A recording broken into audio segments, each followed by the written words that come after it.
안녕하세요. 수아입니다. 이번 시간은 우리들 삶의 이야기 한 편을 들려드릴까 합니다.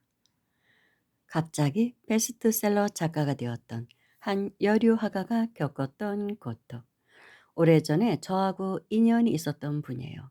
이분의 이야기를 하기에 앞서 제가 요즘 가을이 돼서 너무 아름다워서 좀 여행을 좀 다녔거든요. 산책도 다니고 그러다가 한 보름 전쯤인가는 덕수궁에 갔다가 서울 덕수궁을 들러서 청와대까지 걸어갔었습니다. 청와대 개방했는데 한 번도 못 가 봐서 '아 나온 김에 한번 청와대 좀 가 보자.' 인제 그래 가서 청와대를 갔다 왔는데 걸어서 갔어요. 덕수궁에서 청와대까지 한참 걸어요. 걸어갔는데 제가 사실 걷는 걸 별로 안 좋아하는데 다리가 안 좋아서 우리 도반이 같이 간 도반이 그 중간에 청와대 가는 중간에 한강 작가 노벨 문학상 이번에 받은 한강 작가의 작은 서점이 있다는 거예요. 그러니까 이왕 온 김에 거기도 한번 들러보자 그러더라고요. 그래서 '아 그러지 뭐.' 하고 이제 한강 작가의 그 작은 서점을 갔었습니다.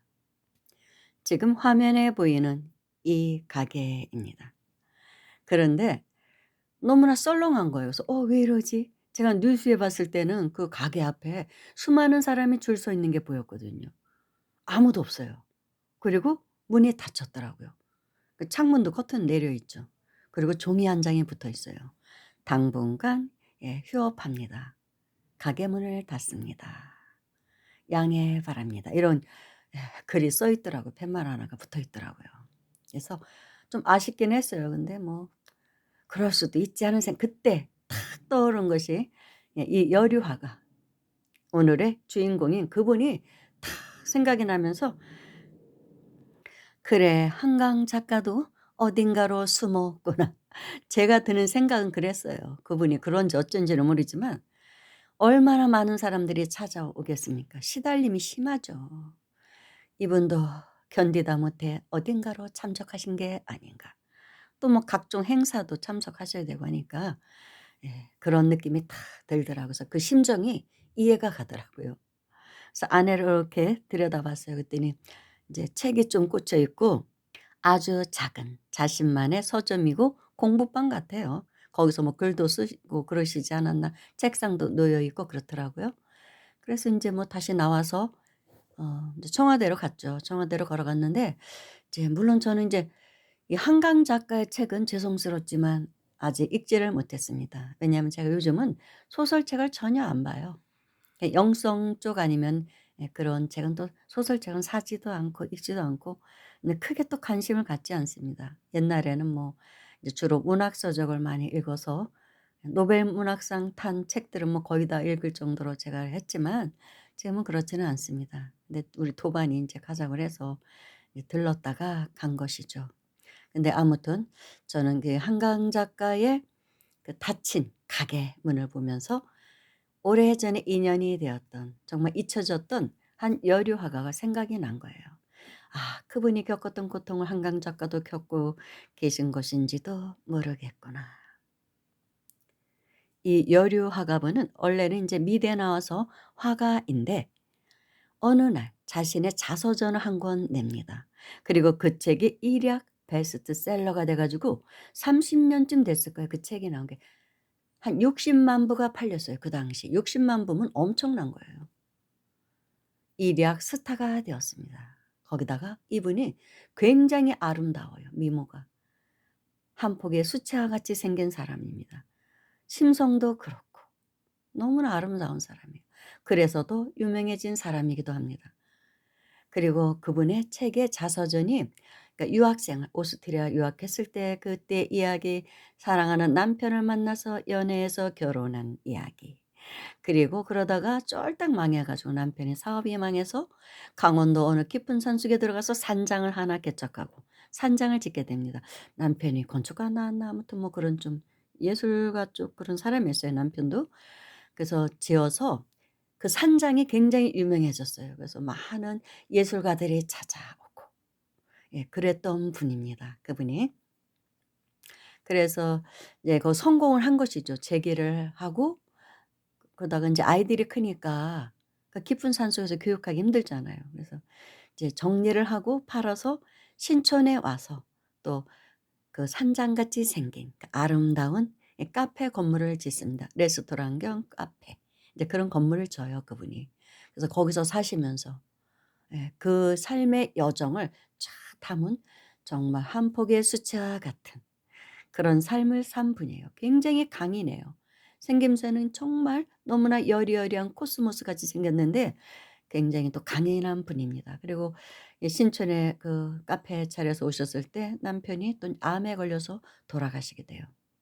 갑자기 몇 달 만에 돌아가셔요. 그래서 그때의 그 아픔, 한 여자로서 겪었던 여러 가지의 그런 애환에 대한 예 그런 이야기를 담은 책인데 주로 여성분들이 그 책을 많이 읽었습니다. 근데 제가 뭐 제목 얘기하면 다 아시는 분이 많을 거예요. 근데 혹시라도 그분에게 누가 될까 봐 제가 밝히지는 않겠습니다. 화가이면서 작가였던 분. 알 만한 분들은 아실 거예요. 아무튼 그런 분이 있는데 그분과 제가 인연이 되었던 것은 이분이 남편이 돌아가신 후에 그 카페를 정리하고 팔아서 음 제가 경기도 모처에서 인제 자영업을 할 때 그 근처에 다세대 예 건물을 하나 사서 이사를 오십니다. 그러면서 저희 가게 단골 손님이 됐어요. 우리 가게 뒤편이었거든요. 그래서 인제 저하고 예 친해지게 됐어요. 그래서 대화가 잘 돼 가지고 예 저랑 많은 이야기를 나누고 그 집에 초대돼서 혼자 사셨어요. 3 층에 혼자 사시고 1 층, 2 층은 인제 세를 주고 뭐 원룸, 투룸 뭐 이런 거 세 주고 그렇게 사셨던 분이거든요.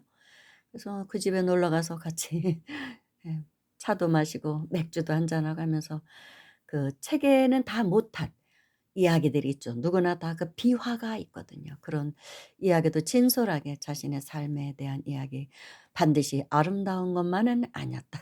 남편으로 인해 또 속 썩었던 이야기들도 있고 뭐 이런저런 이야기해 주시고 또뭐 법정 스님이 인제 그 카페에 몇 번 오셨던 이야기 그래서 우리에게 알려지지 않은 법정 스님의 비화도 들려주시고 뭐 최인호 씨 작가라든지 많은 사람들에 대한 이제 이야기를 들려주셨어요. 그러면서 제가 인제 질문을 했죠. "아니 근데 선생님 뭐하러 여기로 이사 오셨어요? 그 아름다운 카페를 두고." 저도 거기 한 두 번 정도 갔었거든요. 신촌에 있는 건물은 옛날에 한 두 번 정도 갔었어요, 친구들과. 너무 좋더라고요, 분위기 있고.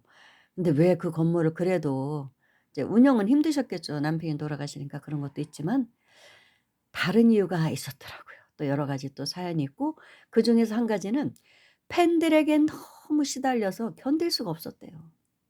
견딜 수가 없었대요. 근데 그 단순하게 뭐 자신을 그 책을 읽고 너무나 감동을 받아서 찾아온 사람도 있고 아름다운 미모에 반해서 찾아온 사람도 있겠죠. 뭐 여러 가지 뭐 여러 사람이 있겠죠. 워낙 아름다운 분이었으니까. 그런 여러 가지 고통이 있었어요 이분이. 그런데 그중에서도 제가 깜짝 놀란 고통은 경제적인 도움을 요청하러 오는 사람들이 그렇게 많았다는 거예요. 예? 아니 그냥 뭐 그 글에 반해서 그림에 그분의 그림 이제 그 화가니까 그림에 반해서 온 게 아니라 경제적인 도움을 받기 위해서 찾아온 사람들이 이렇게 있었다고요? 그랬더니 그렇대요. 아니 왜요? 그랬더니 "아 선생님도 그렇게 쫄딱 망했다가 강원도 깊은 산속에 들어가서 이렇게 해 갖고 재기하지 않았냐. 저도 지금 쫄딱 망해 가지고 우리 아이들하고 거리에 나앉게 생겼으니 제발 도와주십시오. 돈 좀 빌려 주십시오." 뭐 한두 푼이겠어요. 1-2천만 원 갖고 되는 게 아니잖아요. 사람이 뭐 뭐 가게라도 하나 차리려면 그런 돈을 빌려 달라고 한대요. "나도 좀 선생님처럼 그렇게 재기했으면 좋겠다." 제 심정 아실 거 아니냐. 그렇게 쫄딱 망해서 아이들 둘 데리고 손잡고 강원도 깊은 산속으로 들어갔을 때 그 심정 전 너무나 절실히 느낍니다. 그러면서 도움을 요청한대요. 생면부지의 사람들이 돈 빌려 달라면 누가 그거 빌려주기 솔직히 쉬워요?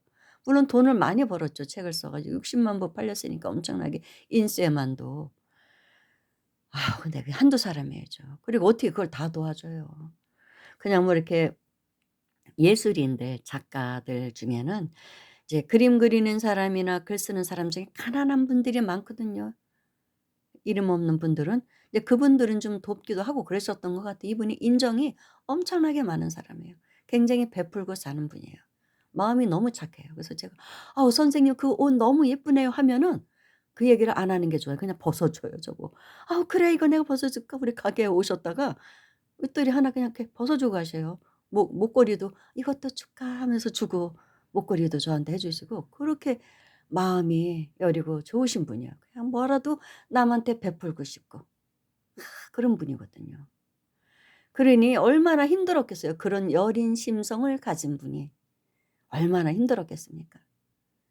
도와달라는데. 그러니까 주머니에서 돈도 많이 나가긴 했던 것 같아요. 또 뭐 장애인 단체에서도 찾아오고. 그러니까 좀 사람이 유명해져서 어떤 분이 돈을 좀 번다 하면은 그렇게 많은 사람들이 찾아오는 거예요. 꼭 좋은 목적 그냥 그분이 팬이기 때문에 그림이나 글에 감동해서만 오는 게 아니라는 것입니다. 참 힘들었다고 하더라고요. 그게 너무나 힘들더래요. 그래 인제 얼굴에 반해서 또 찾아오는 뭐 이상한 남자들도 있고 되게 미인이거든요. 진짜 천연 미 웬만한 영화 배우보다 더 아름다운 분입니다. 그런 거에 대한 또 인제 또 고통도 있으셨을 테고 짝사랑하는 남자들 때문에 예 그런 것도 있고 그래서 내가 인제는 도저히 못 견디겠어서 그냥 다 닫고 접어서 팔고 이렇게 다세대 주택 건물을 사서 인제 세 받아서 생활하시고 대학 강단에도 좀 나가시고 그런 분이었거든요. "너무 편해." 그러시더라고요. 그래야 혼자 조용히 인제 자녀들은 다 결혼했고 작품 활동하지. 글도 쓰고 또 그림도 그리고 그 집에 보면은 그림이 엄청나게 많더라고요. 그리고 또 뭐 인제 그분 집에는 음 커피잔 하나에도 그분의 그림이 프린팅 딱 돼 있습니다. 그 아름다운 그림. 꽃그림을 많이 그리신 분인데 예 그렇거든요. 너무 힘들다는 거예요. 그래서 "아 유명해지면 그런 고통이 있군요." 했더니 "그렇더라고." 그러시더라고요. 내가 좀 이름을 날리니까 돈도 벌고 이름 날리니까 너무나 힘들게 하는 사람들이 많더라고. 그러시더라고요. 그래서 제가 그때 그 마음 그 선생님이 딱 생각이 난 거예요. 그러고 인제 그분은 그 후에 인제 그 또 건물도 팔고 아주 큰 아파트 왜냐면 집을 화랑처럼 이렇게 만들려면 그림을 걸어둘 데가 마땅치가 않아서 큰 아파트로 이제 이사를 가셨어요. 그래서 한번 놀러 오라고 저한테 그러셨는데 제가 찾아가지는 못했습니다. 경기도 어디 또 인제 깊은 신도시에 예 이사 가셨어요. 가지는 않았는데 그 후에 저도 가게를 정리하고 또 떠났고 그래서 인제 인연은 끊겼습니다. 그런데 그분 생각이 딱 나더라고요. 그분 생각이 한강 작가의 그 작은 서점 앞에서 그 선생님이 겪었던 그 고통을 또 '이 한강 작가도 겪겠구나. 어쩌면 더 겪겠죠.' 물론 뭐 미모에 반해서 상사병 걸려서 찾아오는 남자는 뭐 그 정도는 아니겠지만 한강 작가는 그런 고통을 '아 한강 작가도 겪겠구나.' 물론 또 많이 또 좋은 일 하시겠죠. 그런 예 같이 글 쓰는 분들이 어려운 분들을 위한 어떤 또 그런 도움은 주시겠죠. 그렇지만 '참 그런 애로가 있구나.' 그래서 '한강 작가도 혹시 어딘가로 이렇게 숨은 게 아닌가.' 이런 생각이 제가 탁 들었어요. 근데 저만의 생각이죠. 저만의 생각인데 요즘 제가 또 왜 이 생각이 들었냐면 제가 며칠 전에 방송에 그런 이야기 했잖아요. 제가 5천 명도 안 되는 이 유튜브를 운영해도 벌써 예 간혹이죠, 간혹. 혹시 또 무슨 뭐 구독료라도 많이 받나 해 가지고 예 도움을 요청하는 사람들이 있다고 그랬잖아요. 정말 너무 어렵다. 저에게 좀 도움의 손길이 예 되어 주셨으면 좋겠다. 뭐 후원자가 되어 줘 막 이런 이야기를 하니까 제가 괴롭다고 했잖아요. 밥새끼 굶지 않고 살고 있을 정도인데.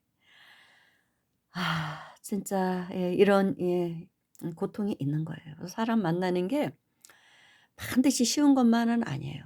그리고 또 인제 만나다 보면 또 어떤 인연이 맺어지면 그런 또 경제적인 도움은 아니더라도 그 경제적 도움을 요청하는 사람은 아니더라도 인연이 맺어지면 반드시 어떤 불협화음은 옵니다. 그래서 제가 그런 걸 좀 이렇게 끊고 사는 것이죠. 이런 걸 알기 때문에 어떤 고통이 온다는 거. 만나고 싶어 하시는 분들도 많지만 제가 뭐 상담할 수 있는 만큼의 근기도 되지 않고 또 어떤 일이 생길 수도 발생할 수도 있겠구나. 그래서 손 조사님도 사람들 만나는 거 하지 말라 그랬어요. 여자들은 특히 위험하다. 남자인 나도 그런 유혹이 많다는 거죠, 여자들이. 저는 여자니까 또 남자들의 유혹도 있을 수 있잖아요. 그 전혀 아무리 나이가 많아도. 이제 그런 건 있다는 거예요. '나이도 많은 여자가 뭔 소리야.' 이렇게 생각하실 수도 있지만 인간관계라는 건요 나이에 상관없이 오는 거예요. 그래서 "절대로 사람 만나지 말라." 그러시더라고요. 그냥 조용히 공부하고 글이나 쓰고 그렇게 살라고 그러셨어요. 그게 참 그래요. 뭐 스님들도 좀 유명해졌다가 뭐 그런 분들 계시잖아요. 스님한테 반해 가지고 막 쫓아다녀 가지고 파괴하고 뭐 난리 나는 사람도 있잖아요. 항상 사람이 좋은 일만이 없어요. 마가 오거든요, 그런 게. 그거를 잘 뛰어넘을 수 있는 만큼의 근기가 되면 모르지만 잘못하면 함정에 빠져들 수도 있거든요. 그런데 여기서 인제 팁으로 이제 좀 재미있는 이야기 한 편을 더 하면 재미라고는 아무튼 어느 인제 도인이 인제 예언을 좀 하시는 도인이 있어요. 그분의 글을 제가 읽으니까 이런 이야기를 하셨더라고요. 한강 작가에 대한 이야기인데 이제 한강이 인제 진짜 한강 서울에 흐르는 한강 그거 같은 동음이잖아요. 같은 말이잖아요. 그래서 이 한강의 기운이 있잖아요. 풍수지리학적으로 한강에서 흐르는 그 기운이 있거든요. 그 풍수지리로 보면은 배산임수라 그래서 도읍지가 되려면 반드시 필요한 게 강이 흘러야 된다고 하죠, 큰 강이. 강에서 오는 부의 기운, 돈의 기운이 있다고 하죠. 근데 물을 돈이 돈으로 보잖아요. 그 사주 명리학하시는 분들은 사주에 물이 많네." 그러면 돈이 많네." 막 이렇게 말씀하시기도 하거든요. 그 한강이 그런 부의 기운이 있다는 거예요, 한강으로 인해서. 서울이 그렇게 도읍지가 됐다. 부유해졌다. 우리나라가 그런 말이 있습니다. 한강을 끼고 도읍지를 정했기 때문에. 그런데 지금 서울 도읍지의 기운이 다했다는 말을 하잖아요. 그래서 뭐 또 인제 용산 이전도 하고 뭐 세종시로 옮겨야 된다는 말도 있잖아요. 기운이 다했다. 그런데 한강의 기운 마지막으로 한강의 기운을 다 받은 사람이 한강 작가인 것 같다라는 말씀하시더라고요. 한강 작가가 마지막으로 한강에서 오는 그 부의 기운의 수혜자가 됐다는 거예요. 그 기운을 마지막으로 싹 받아서 노벨 문학상을 탄 것 같다. 그런 행운이 온 것 같다. 그 행운을 한강 작가가 받은 것 같다. 이름도 같고. 그런 이야기를 하시더라고요. 그래서 인제 한강의 기운도 그 부의 기운도 다한 것 같다. 그래서 수도 이전은 인제 세종시로 해야 된다고 하잖아요, 그쪽으로. 계룡산 그 근처로 해야 된다는 말을 하죠. 그런 말씀하시더라고요. 인제 한강 작가가 마지막으로 수혜를 받았다.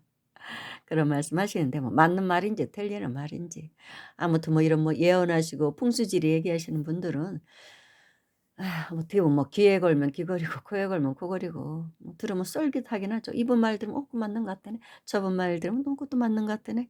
이런 생각은 들지만 모든 것은 인제 세월이 지나 봐야 알죠. 너도 나도 무학대사 흉내내고 뭐 그러잖아요. 도son국사 흉내내고. 요즘도 그런 사람 있잖아요. 그래서 문제가 된 사람 있잖아요. 그러니까 뭐가 맞는지를 모르죠. 아무튼 그런 이야기를 하셨습니다. 그래서 혹시 또 그럴지도 모르겠다 하는 생각을 했습니다. 한강 작가가 그 수혜를 받았다. 오늘의 이야기는 여기서 마치겠습니다. 감사합니다.